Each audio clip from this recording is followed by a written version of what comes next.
If your YouTube business isn't making meaningful revenue fast, it's likely that you're making at least one of the following 5 mistakes. The scariest part, most people don't realize this until they're months or even years down the line. So in this video, I'll show you 5 signs your strategy is quietly broken and how to fix it. Starting with the most common issue that I see.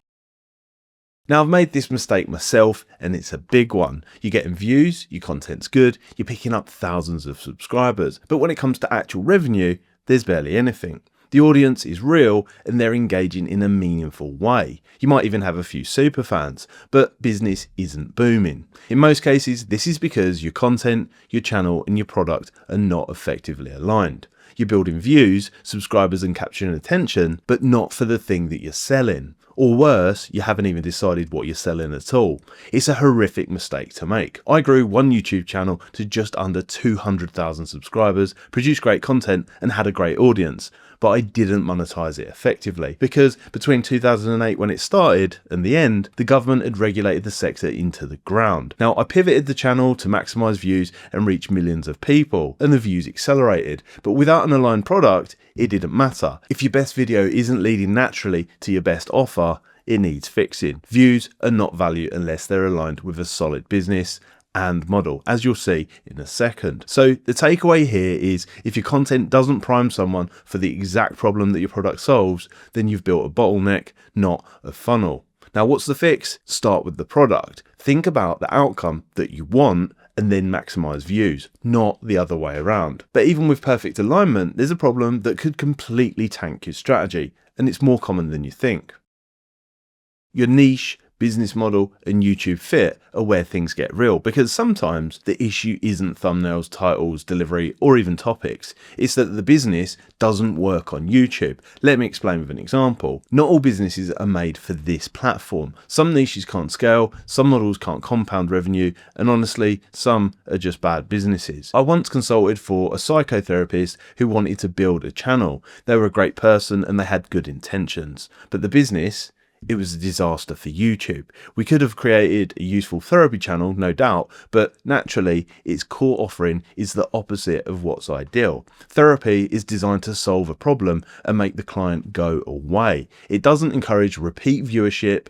Creating a product funnel is considered unethical, and there's strict regulation on how to interact with clients. And worst of all, the audience rarely value the skills that are involved. They're not interested in watching multiple videos. Most clients just want a quick fix to help them feel better that day. Partly it's a business model problem, but also it doesn't gel with YouTube. So before starting, it's important to ask, does this niche create repeat problems worth paying for? Can I build offers my audience actively wants and buys? And will this channel compound revenue or drain my time and energy? Being brutally honest could save you a year's worth of uploads. If the model is flawed, success on YouTube is just going to multiply your pain. However, if you have solved these first 2 problems, then the stranger problem is your next big issue.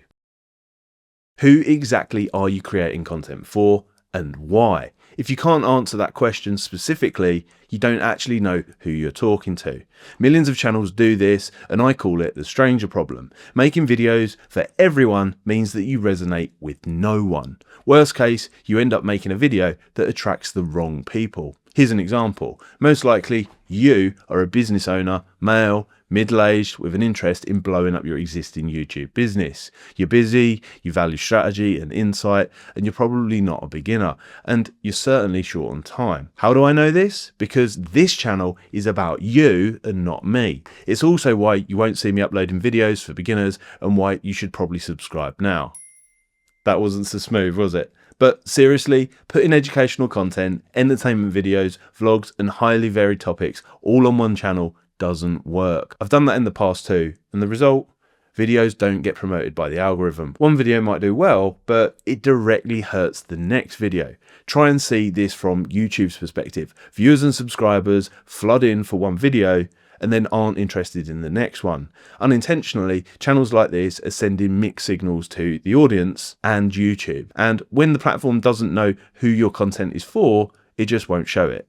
The solution is simple. Get to know exactly who you're speaking to. What are they obsessing over and what do they truly need help with? The quickest way to start is to go and read the top 10 comments on your best video. Now there's a lot more to this and you'll see with the 5th item on my list in a moment. But first, the 4th sign that you're building in the wrong way, because YouTube is not random. Focusing on what truly works and ignoring everything else is the most productive thing any business can do. When it comes to creating content, this is also true. Weekly uploads, split testing, thumbnails, tweaking intros, and maximizing retention are important, but only when you're headed in the right direction. How do you know you're headed in the right direction?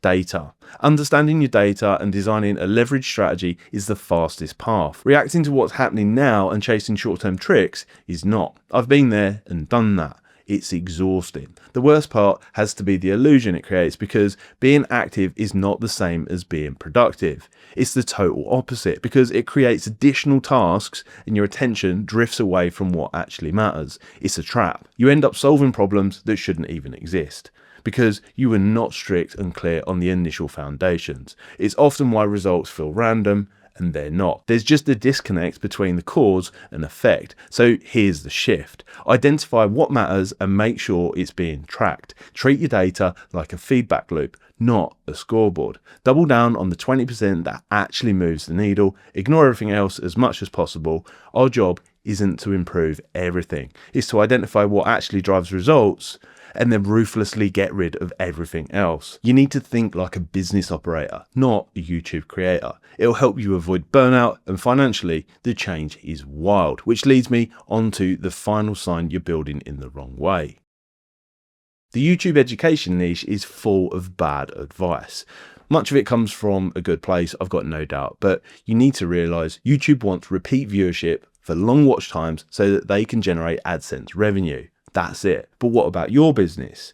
For it to be a good business, you need leverage, predictability, and revenue that compounds over time, not monthly AdSense checks tied to views. I've made this mistake before. I've blown up channels fast and pulled in millions of views before realizing that I couldn't step away for more than a few days without income dropping. Essentially, it becomes a better paid job where YouTube holds all the control. Chasing vanity metrics is a bad idea. Views, subs, likes, it misses the bigger question entirely. Who is your channel optimizing for? Customers or viewers?